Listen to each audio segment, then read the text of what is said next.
Yo, what's going on, everybody? It's your BC, your original Boruto Chief Naruto Explained here, bringing you guys a major news update, and this time it's for the new information we have regarding Boruto's anime return. Just to be clear up front, I've already done a very extensive video on why the anime has taken so long for a hiatus, and also explained the role of the production committee and industry info on how the anime as a whole works and the difference between the production pipelines at Studio Pierrot. So in this video that you're watching, I will not be going over any of that information from that video, but I will leave it linked in the description box and the end credits. That video answers all those questions and likely whatever other questions you have regarding the Boruto anime that I do not talk about here. That video is what I call the de facto where is the anime, what happened to Boruto's anime.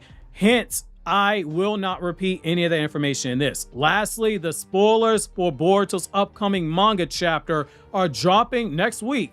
The official spoilers, they will come first, and then the full spoilers will come because we already have this month's V-Jump magazine cover, Demon Slayer's on it, which is very fitting given what we're going to talk about in today's video. So that chapter drops on the 20th, and make sure if you haven't already to check out the new Chainsaw Man video essay if you're a fan of the series and you're curious. That's over on my Anime Explained channel. So new update that we got is a pretty big one, and it's a controversial one. Again, if you love Demon Slayer, you're going to love what I got to say, especially regarding the way the anime when it returns will most likely look like, which is why I wanted to do a video on this. So one of the animators who has worked on Naruto Shippuden and Boruto, including cuts on Berryalmote Naruto versus Ishiki, gave us a bit of information that ended up being controversial and starting a big dust up with fans over on Twitter once he released it. Several members from the Naruto pipeline at Studio Pierrot, which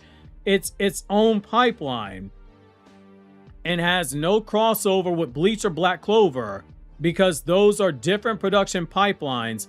Several, so 3 to 5 Naruto animators worked over on the new Naruto animation that just dropped with one of the studios that Pierrot outsources things to, and it has a very distinctly different look from any of the 3 Naruto anime, particularly the compositing that was chosen for this material. And that is going to be very crucial to understand what you're going to get for Boruto's upcoming anime. While most of the feedback online was very well received, with many people remarking how modern it looked, that's a very big word for this video, modern, the Naruto Sakuga community and then the Boruto Sakuga community ended up raising enough objections that the director and the storyboarder for the project, who also cut his teeth just over midway through Naruto's anime as a animator, that's where he got his start at, and has gone on to animate for One Piece as well, finally weighed in, and his words give us insight into what the future holds for Boruto's anime, and they line up with what Studio Pierrot said almost 3 years ago when they first started talking about how Boruto and Naruto were cornerstones and a big priority for them, which at that moment in time, there was a massive restructuring going on for Naruto's pipeline, which fell apart for the last 19 months of Boruto's anime. Studio Pierrot said that they're going to make it a point to ensure their flagship titles could compete with the expectations of fans, given what happened with all the other series that blew up during the COVID era. Well, Henry Thurlow built on that by basically saying, for as passionate, and Naruto's community is passionate, for as passionate as they are about the Naruto anime, the mainstream opinion is getting the biggest voice in the room, and rightfully so. And he called out how most of the criticism given showed a lot of ignorance from the community that was jumping down his throat, particularly the accusations that Nishio was on the project when he had no involvement at all, and that they didn't even lean into his art style, which is what most Naruto projects, including Boruto, tend to do. Because on top of handpicking him for Naruto's anime, Masashi Kishimoto loved his art style so much that he first tried to mimic it for the manga after the anime dropped, and eventually he blended in Nishio's style to keep the manga and anime having a bit of synergy in terms of appearance. There are some differences, but there is complete synergy there. Thurlow said that given how Demon Slayer blew up towards the end of season 1, Ufotable basically got so much motion that many mangaka and, more importantly, anime studios began reassessing how they approached the visuals of anime and what they wanted. And that makes sense.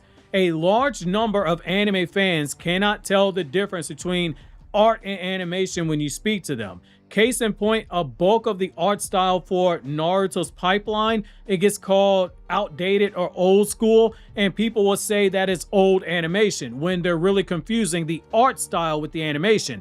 The animation is fluid, but the art isn't as pretty to look at as the newer series that have all these shiny colors and the thick lines and the cotton candy glowing and all that extra CGI that you see, even though Naruto broke ground in Naruto Part 1, where some of those episodes were using CGI backgrounds with the 2D animation, and the mechanics of Six Tails Naruto versus Pain, which Naruto fans love to shit on, ended up serving as the template for a series that you likely enjoy from Jujutsu Kaisen, My Hero Academia, and Beyond Journey's End, and etc. That made the Naruto fans very mad, because there were fears that the Naruto production pipeline would take the Demon Slayer approach in terms of how it looks, which is what many studios and mangaka have suggested for anime adaptations. You see it with multiple series after Demon Slayer blew up, even with rebooted series like Rurouni Kenshin that had their own distinct look. Both seasons used the glossy colors and they mimicked that approach with heavy emphasis on pretty art and consistent art. Bleach did it with Thousand Year Blood War arc. It basically took the approach that Akudama Dive had, but it also added in aspects of what you see with Demon Slayer, a heavy focus on art and compositing, very different from what you saw with the first Bleach anime, even though you have moments where the animation fluidity leaves a lot to be desired, which I'm not knocking it, but anybody that's telling you that those Yamashita cuts, which Yamashita is a Naruto and Boruto animator, by the way, that those cuts from the head captain's fight in Core 1 are the standard for Bleach, they're lying to you. Pierrot did the same thing with Black Clover's movie and the second season of Black Clover that is coming out in October. Different pipelines, but it stands to reason when Boruto returns, it's going to take that same approach, and I totally get why. Love it or hate it, personally, I love the Demon Slayer manga, but the anime, outside of the Sakuga for the big action sequences, the animation leaves a bit to be desired. Particularly the character acting, like the scene where Tanjiro breaks down after Rengoku dies. Compare the fluidity of that scene versus when Boruto is shedding tears when he sees Naruto after Naruto wakes up after losing Kurama. Demon Slayer scene, the fluidity and character acting isn't there, but it's pretty art. Everything else is pretty much However, Demon Slayer set the standard for this decade of anime, and the market is what voted on it. What Thurlow is saying makes a very good point. Every decade of anime has its own distinct visual look. 70s anime like the original Gundam anime and Devilman, they set the standard for the 70s. 80s anime like Dragon Ball and Akira set the standard for the 80s. 90s anime like Outlaw Star, the original Kenshin anime, Yu Yu Hakusho, which remains one of Studio Pierrot's best animated projects in terms of animation. Those are ones that help set the standards of 90s. 2000s anime like Naruto, 2000s anime like Bleach, those help set the standards for 2000s. But right now, we are in the Demon Slayer era. That means heavy compositing, glowing stuff, shiny, glossy treatment. That's what the majority of new and casual mainstream fans want, which is what the Boruto anime is likely going to have. Same with those 4 Naruto episodes that got finished last year that everyone likes to meme about. They scrapped the production in late 2023 and they started over from scratch, right around the time that Studio Pierrot talked about the major push to compete. The art is likely going to look similar to that, if not closer to what you saw in that special preview that they did for the Naruto 20th anniversary celebration. Whenever TV Tokyo decides to finish up the business side of things, which that's what's holding up those episodes. It's not Pierrot. Time slot, getting contracts for advertisers, and making sure it's in a optimal time slot that does not interfere with current projects, but can still reach new audiences and reach into that prime time. That's what's holding it up. Pierrot's job is done. It's been done. They are working on Boruto's anime right now.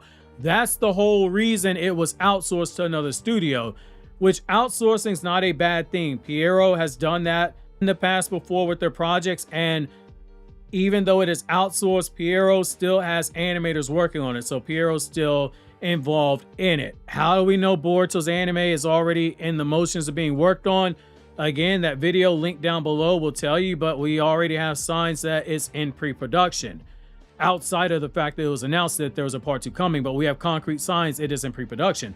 Personally, while I am not a fan of the hyper composite approach that most modern anime have taken after Demon Slayer, I know that is what the majority of anime fans want. And if you're a fan of Naruto or Boruto, you want something like that because it means you're growing the fan base outside of the hardcore fans that will tap in no matter what. When you only focus on the hardcore section of fans, you leave a lot of growth on the table. If we get the super composite anime like all signs are pointing towards, I personally will not care as long as the animation is fluid and we get manga accurate designs for the characters when you get the Two Blue Vortex anime. If the animation is mostly fluid and the designs are manga accurate, I can live with the cotton candy colors, and I can look past moments where character acting may lag, because that is how you're going to grow this series. I have younger cousins who will refuse to watch anything from the 2000s or the mid 2010s because they call it outdated animation, when it's really the visual presentation that they're looking at, the art and the compositing. Early One Piece has fluid animation, but the art style is dated. That is why Studio Wit updated the art, basically animated things from scratch, but the art is what changed. Another example being Toei Animation is basically cleaning up the art for Dragon Ball Super's anime, and they're reanimating some stuff because Dragon Ball Super's anime, like Boruto, had issues. Albeit Dragon Ball Super stuff was on the early end, whereas Boruto's issues were on the back end of its run. So I said to say this, Pierrot is not the only one that is taking the approach of we have to give fans more of what they want. Demon Slayer set the standard for the 2010s or the 2020s decade. The 2010s approach is not going to fly anymore. There are more people like my younger cousins than there are the hardcore passionate Naruto Sakuga fans who want the anime to keep the same look that it had. Basically saying they don't want the anime to look like Demon Slayer or Bleach 1000 Year Blood War or Black Clover's new approach. But from a business perspective, I get why Studio Pierrot is taking that approach most likely. That look is the defining look of this era. And in the 2030s, whatever big anime comes out, it's going to set the benchmark for the artistic standard of that era. You evolve or you die, so I get it. The only question left now is going to be for Boruto's anime, what direction is Koichi Machiyama, who is over the Naruto pipeline, going to take? And we'll know what direction he's taking when we find out who he chooses as the series director and the designers for the anime, which the director's likely going to be the one that's basically going to decide, are we using Ikemoto's designs or are we adding in the Kishimoto flair of Boruto 2 Blue Vortex, and likely picking the aesthetics for how everything's going to look. You know, hot take, I'm not necessarily against what we just got with this special preview. At first, my knee-jerk reaction is like, oh my god, this looks very different, and it took me a second because of bias. But I thought the storyboarding was very well done on this. I don't necessarily mind the art style taking the approach that it did. I understand at the end of the day, this is closer to what the mainstream fans want. You cannot have this gatekeeping mindset. That is how you stagnate the growth of a series. Just like with the special preview, I was not a fan of some of the choices that they did with the Road to Naruto 20th anniversary preview that we got 3 years ago, which that should be the image you see here on the screen now from that Naruto Road to Boruto preview. I think that that's more likely what your anime is going to look like when Boruto comes back. My big thing with whatever anime we get is I just want the designs to look like Ikemoto's designs. The art style that Ikemoto uses is very distinct, and I will die on the hill that it deserves to be shown on screen animated. I understand wanting to keep continuity's sake because it's part of the Naruto franchise. However, I also think that Kishimoto, by his words, told Ikemoto, embrace your own art style when drawing this, don't try to mimic mine. I feel like Boruto's anime, when it returns, should follow the same approach. That way there's more synergy between Boruto's manga and the anime, because right now when you watch Boruto's anime and then you pick up the manga for Boruto Part 1, they look like two different things. Now, as for when you can expect the anime to hit your mobile devices, streaming devices, whatever, as I said in the intro, I'm not going to repeat information from the other videos, so you will need to click this video that is about to pop up here on the left to get all that juicy stuff. But I will say this, and this is important. Given the majority of anime fans have a very bad impression of Kid Boruto due to all the memes and gaslighting that has happened, I personally say go the route of a 2-hour episode 0 for the remaining chapters of Boruto's manga. Given where the anime ended with that anime original ending, there's going to be stuff that is cut out because you can't use it now, and there's going to be stuff that is combined even when you make it into anime episodes. It's only roughly 5 episodes of material, particularly since, for example, chunks of chapter 68 are not going to be animated due to how the anime ended. Same with chunks of chapter 69, and the whole of chapter 73 does not need to be animated because you can use creative storyboarding for that, have the mission details given in a way where it's done over Ada arriving in Konoha, flying to that condo, and you just have the voiceover Shikamaru giving the information for the mission. Because again, Boruto and Kawaki have already met after Kawaki killed him in the anime. Episode 0, that's 2 hours, and then you go right into Boruto 2 Blue Vortex episode 1 the very next week. So you don't lose any of the momentum of the casual fans, because 5 to 6 episodes of Kid Boruto, and those casual fans that you need, they're not going to tune in.